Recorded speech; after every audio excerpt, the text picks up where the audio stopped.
আচ্ছা বাবা, আচ্ছা তোমাদের সাথেও আমি শেয়ার করছি যে আমি শীতকালটাতে পুরো শীতকালটায় কি কি স্কিন কেয়ার মেনটেন করছি। তোমরা অনেকেই কোশ্চেন করেছিলে যে শীতকালে কি কি তুমি ইউজ করছো, আমাদের সাথেও শেয়ার করো। তো তোমাদের কথা অনুযায়ী আজকে আমি তোমাদের সাথে শেয়ার করছি। তো সব থেকে প্রথমে আমি টোনার অ্যাপ্লাই করি। তোমাদের কাছে যা কিছু টোনার আছে তোমরা সেটাই অ্যাপ্লাই করতে পারো। টোনারের পর আমি ময়শ্চারাইজার অ্যাপ্লাই করছি। তোমরা শীতকালে এমন একটা ময়শ্চারাইজার ব্যবহার করো যেটা 24 ঘন্টা পুরো ফেসটাকে হাইড্রেট করে রাখবে। এই ময়শ্চারাইজারটা এতটা সুন্দর যে বলে বোঝানো যাবে না ইউজ না করলে। ময়শ্চারাইজার যেই অ্যাপ্লাই করা হয়ে গেল তারপর আমি 5 মিনিট গ্যাপ রাখবো, তারপর আমি অ্যাপ্লাই করি এই সিরামটা। আমার ল্যাকমির এই সিরামটা খুব বেশি ভালো লাগে, তোমরা একবার ইউজ করে দেখতে পারো, খুব সুন্দর। তারপর এই লিপ বামটা আমি এখন ইউজ করছি, অসাধারণ, না ইউজ করলে তোমরা বুঝতে পারবে না। আর জুডিও গিয়েছিলাম, জুডিও থেকে এই বডি লোশনটা কিনে এনেছি, এটাও খুব সুন্দর, 99 টাকা দাম।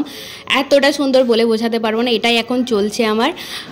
আর কিছুই না, এইরকমই থাকে আমার স্কিন কেয়ার রুটিনটা। তোমাদের কেমন লাগলো জানাতে ভুলো না। আমরা চাইলেও এই রুটিনটা ফলো করতে পারো। কেমন লাগলো জানিও, টাটা।